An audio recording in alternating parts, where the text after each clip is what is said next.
The grand halls of Buckingham Palace have witnessed centuries of scandal, betrayal, and whispered secrets. But nothing prepared the world for the moment when Queen Camilla's family was cast out, forever.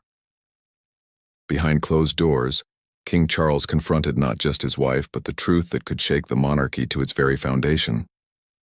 Tears, shattered trust, and a mother's impossible choice unfolded in real time, right in front of the royal guards.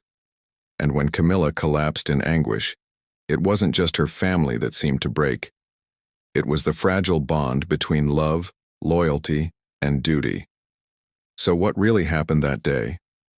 Before we dive into this extraordinary royal drama, take a second to like this video, subscribe, and share it with others who follow the twists and turns of the monarchy. It helps us bring you deeper stories, moments of raw emotion, and hidden truths behind palace walls. Trust me, you won't want to miss the way this one unfolds. It's not just history, it's heartbreak and duty colliding head-on. The morning light spilled across Buckingham Palace like gold on marble. From the outside it was serene, majestic, unshaken, as though the walls themselves had the power to silence whispers. But inside the king's private study, the silence wasn't peace. It was a storm waiting to erupt. King Charles sat alone, drumming his fingers on the leather top of his desk. In front of him, folders lay open, filled with documents so heavy they might as well have been weapons. Bank records, photographs, secret recordings. Every page was another nail in the coffin of trust. He had been avoiding this moment for weeks, hoping the evidence would somehow be wrong, hoping it was a cruel mistake. But it wasn't. And now, the man who had waited his entire life to wear the crown was facing a decision that could destroy not only his reign, but his marriage. When Queen Camilla entered the room, she carried herself as she always did, with quiet confidence, her heels tapping against the marble floor. But she noticed it immediately. Charles didn't rise to greet her. He didn't smile. He didn't even look at her. He just kept staring at those folders as though they held the weight of the crown itself. "Good morning, darling," she said, trying to brush the tension away with warmth. She leaned to kiss his cheek, but he remained still. The gesture faltered, and for the first time in years, Camilla felt an unfamiliar chill between them. Charles finally spoke, and his words cut deeper than she could have imagined. "We need to talk." It was a phrase she knew well. They had weathered storms together, public criticism, family disputes, the shadow of the past. But this tone, this heaviness, it was different. It wasn't anger. It wasn't frustration. It was disappointment, and disappointment, she realized, was far more dangerous. "Your children," Charles began, sliding one of the folders toward her. "Tom, Laura, it's all here." Camilla's heart skipped. She had always worried about whispers, about rumors of her children leaning too heavily on their royal connections. But she had convinced herself it was nothing serious. Just name-dropping, perhaps a little opportunism. Harmless, wasn't it? Her hands trembled as she opened the folder. The first page hit her like a dagger. Transfers from Laura's charity to a private account in the Cayman Islands. Another page showed Tom accepting an envelope of cash behind a London restaurant, caught by a hidden camera. Then came the audio transcript, Laura discussing ways to manipulate donors, trading on the palace's prestige for personal gain. Camilla's chest tightened. This can't be real. They wouldn't do this.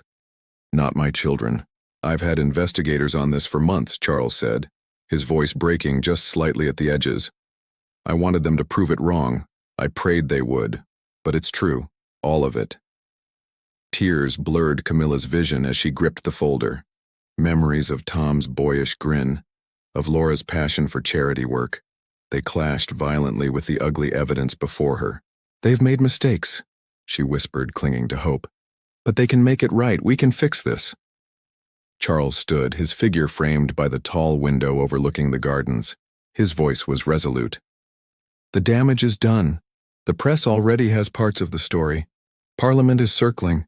If we do nothing, the monarchy itself will be dragged through the mud." "Camilla, this is bigger than us. It's bigger than family." Her heart sank as she realized what he was saying. You want me to choose between my children and the crown." The words hung in the air, heavier than the crown itself. Charles turned, his eyes weary but firm. "I want you to understand that the monarchy must be untouchable, above reproach. The people's trust is fragile, and if it shatters, everything we've worked for collapses. I will not allow your children, or anyone, to destroy it." For the first time in years, Camilla felt her knees weaken. She sank into a chair, her hands shaking uncontrollably. The walls of Buckingham Palace suddenly felt hostile, like strangers were watching her. Every portrait on the walls seemed to judge her, whispering reminders that she had fought so hard to belong here, only to watch her family tear it all apart. "I need time," she murmured, her voice cracking. "You have until tomorrow morning," Charles said, each word deliberate. "The palace will release a statement, with or without your agreement." When Camilla finally left the study, her legs felt like lead. Guards bowed respectfully as she passed, but she didn't see them. She didn't see the gleaming corridors, the polished marble, or the portraits of kings past.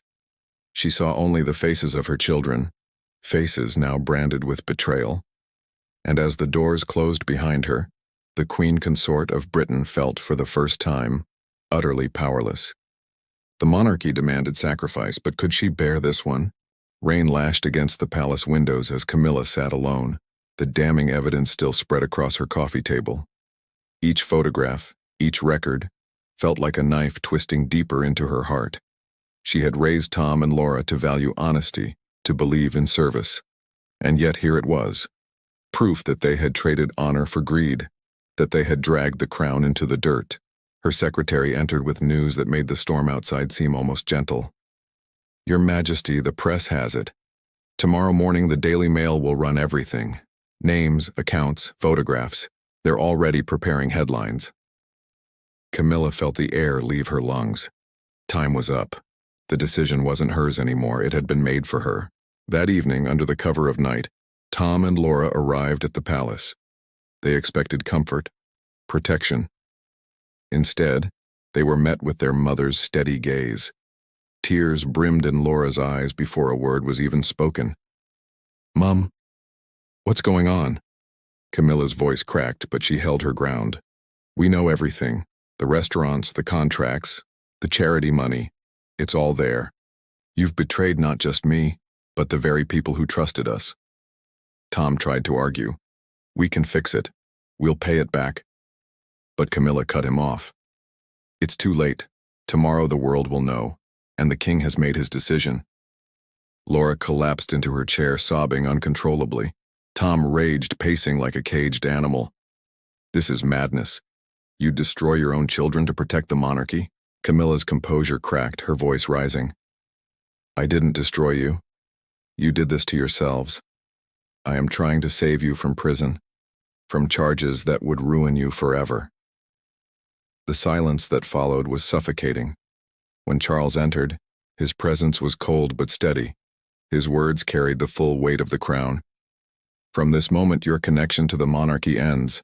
No titles, no appearances, no privileges. You are private citizens, and you will accept this." "You're not our father," Tom snapped. "I am your king," Charles replied calmly. "And my duty is to protect the institution you exploited." The confrontation left the family shattered. Camilla stood trembling by the window, her heart torn in two. Laura whispered through her sobs, "Mum, are you really choosing him over us?" Camilla turned, her face streaked with tears. "I am choosing what is right, for the crown, for the people, and even for you.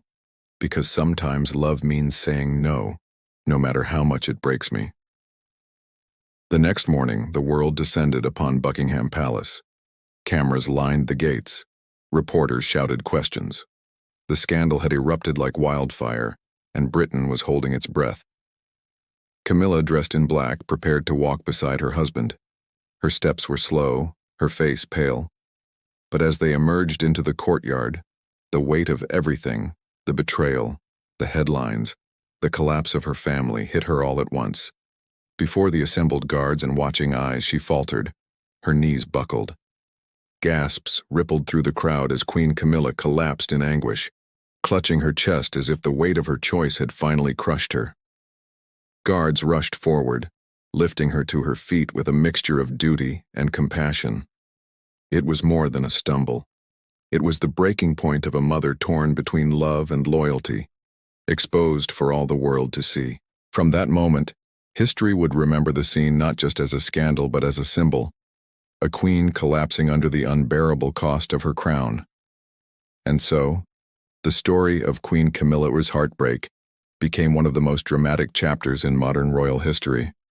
A mother forced to sever her children from the monarchy to protect its survival, a wife standing beside her king while her family crumbled, and a queen collapsing before the guards, embodying the unbearable human cost of duty. Was she a cold-hearted mother who chose power over love? Or was she a woman of steel who made the impossible choice to protect millions at the cost of two? That debate still lingers, whispered in drawing rooms and shouted in headlines. But one truth remains unshaken. The crown survived. The monarchy endured. And Camilla's collapse, though heartbreaking, was the moment that showed the world how fragile, and yet how unbreakable, the institution can be. If history teaches us anything, it's that crowns are not just made of gold and jewels. They're forged in sacrifice, in heartbreak, in the choices no one ever wants to make.